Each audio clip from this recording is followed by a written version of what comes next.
नमस्कार शेतकरी मी आपला कृषी मित्र राजेंद्र काळे आपलं सर्वांचं व्हिडिओमध्ये सर स्वागत करतो. आपण आलोय भोकरदन तालुक्यातील पिंपळगाव रेणुकाई या शिवारात इथले परगळचे शेतकरी प्रभाकर आहेर मामा यांच्या शेतावरती.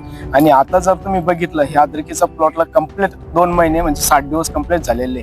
आणि याचं नियोजन जर बघितलं आपण लागवड केल्यापासून तर आतापर्यंत नियोजन हे पूर्ण आपलं आयडियलचं आणि आपल्या मार्गदर्शनाखाली आपण नियोजन दिलेलं आहे. तर आपण अशातच त्यांच्याकडून जाणून घेऊ की आपल्या नियोजनाबद्दल मामाला काय वाटतं.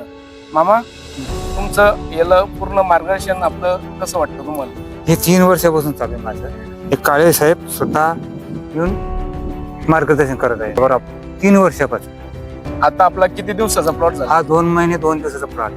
बर, आपण बाकी शेतकरी बंधूंना नेमकं आपल्या ट्रीटमेंट बद्दल काय सांगू शकतो? मी जो ऐकतो त्याला सांगू शकतो, पण हे काळे साहेबांनाच मार्गदर्शन द्यावं अशी माझी म्हणणं. तर शेतकरी बंधूंनो, तुम्ही बघू शकता पूर्ण हा 2 महिन्याचा प्लॉट कंप्लीट झालेला आहे आणि अगदी कमी खर्चामध्ये आपण हा प्लॉट डेव्हलप केलेला आहे. याला सुरुवातीला आपण जर बघितलं बेसल डोस पासून NS5 गोल्ड असन याच्यापासून आपण कमी खर्चात त्यांना मार्गदर्शन केलेलं आहे. आता जर तुम्ही दुसरीकडे बघितलं तर खर्च हा वारेमाप खर्च होतोय आणि जिथं तुम्हाला याच प्लॉटचं उदाहरण बघू शकतो तुम्ही. कमी खर्चात आपण हा प्लॉट पूर्ण डेव्हलप केलेला आहे. आणि असंच आपल्याला प्लॉटचं नियोजन हवं असल्यास आता स्क्रीनवर दिलेल्या नंबरला तुम्ही आता संपर्क करू शकता. मलाही कधी संपर्क करा आणि आपल्याला हा व्हिडिओ आवडल्यास जास्तीत जास्त शेतकऱ्यापर्यंत शेअर करावा, लाईक करावं. धन्यवाद.